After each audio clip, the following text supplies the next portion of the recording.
I'm Janet. I'm a registered nurse. After working a night shift, totally exhausted, drained by fatigue, I was in a major car accident. This is a picture of my car. You should have seen the car of the person that I hit. My experience specifically with the car accident was during the SARS time, which is a significant piece of the story. I had actually been had called in ill for the night shift. I had the stomach flu. I called in ill because they had skeleton staff. I was asked but not pushed. I think I took the pressure upon myself to feel, I felt that they needed me to come in, and I did feel questioned. Were you really sick? Could you come in? So things we hear nurses talking about. So I went in for the shift. It was a very, very busy night. We didn't have a lot of staff. We did have a lot of patients. And as the night went on, I felt I was exhausted as the night went on. I coped no problem while I was working, because I think a lot of nurses do. At the end of the night, I had had no breaks. I had the stomach flu, so I didn't have food in me, had lots of fluid. Then in the morning, I do remember at about 6:30 thinking, wow, I'm so exhausted. What should I do? So I thought, well, I'm not far from home. I'll get home. Then after report, I went down the wrong stairwell and thought, wow, I'm really tired. I'm even going down the wrong stairwell. However, I still got in my car. I had children waiting at home that had to get off to school, and they waited for me. So Dad left, and the children were waiting for me to get home to get them off to school. So in my car, I was, exhausted, windows open, had my cell phone so that I could be talking while I was driving. Unfortunately, it ran out of battery. So I remember getting in the car, started driving, sun was shining right in my eyes as I drove, which makes you want to close your eyes.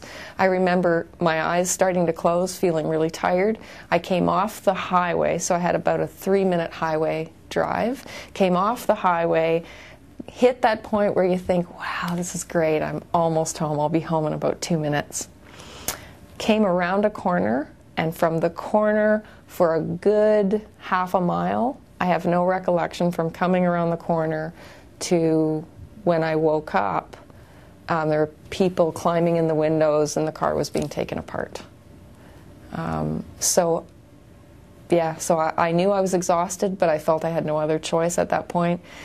If I had chosen to stay in the hospital and go to sleep, I would have been sitting in the front hallway in a chair, falling asleep. You know what?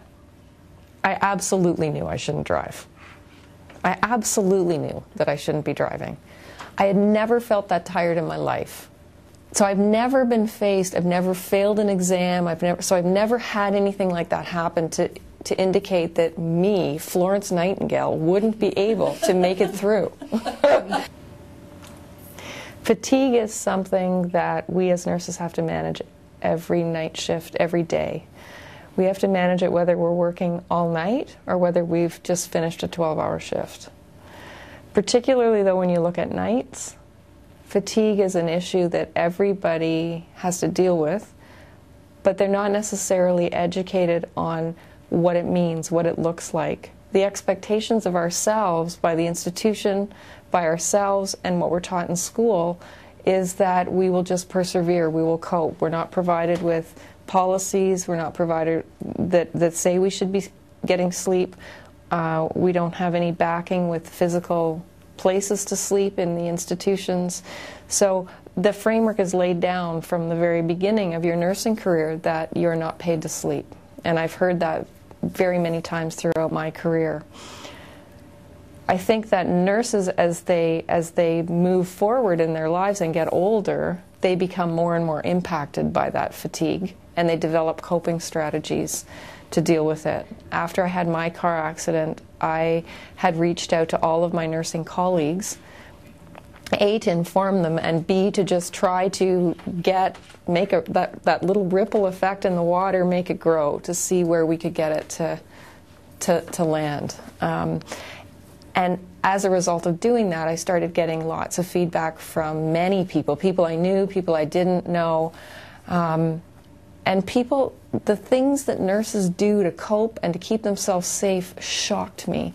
One nurse, what she did was she would get in her car and hook her hair into the window, into her window on the, to her left on the driver's side, so that every time she'd nod off, which she knew she would on her way home, it would wake her up because of the pain in her head.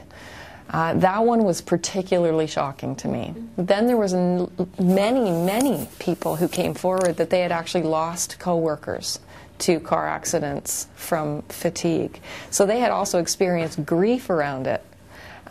My feeling on that was, well, how horrific that these events are actually going on, and we're not being educated that they do or how to manage them.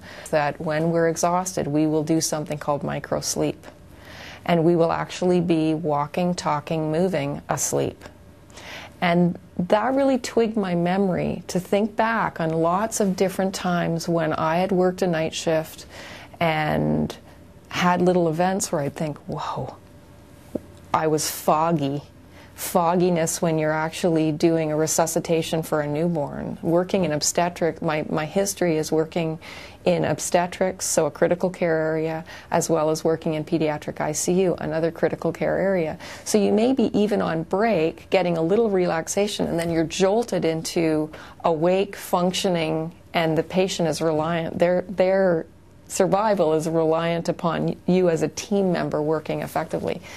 So there are many times when I remember thinking, wow, how did I do it? How did I think through it? So once I was in the hospital, I could breathe again, the chest tubes were in, then it was, oh my goodness, where is he?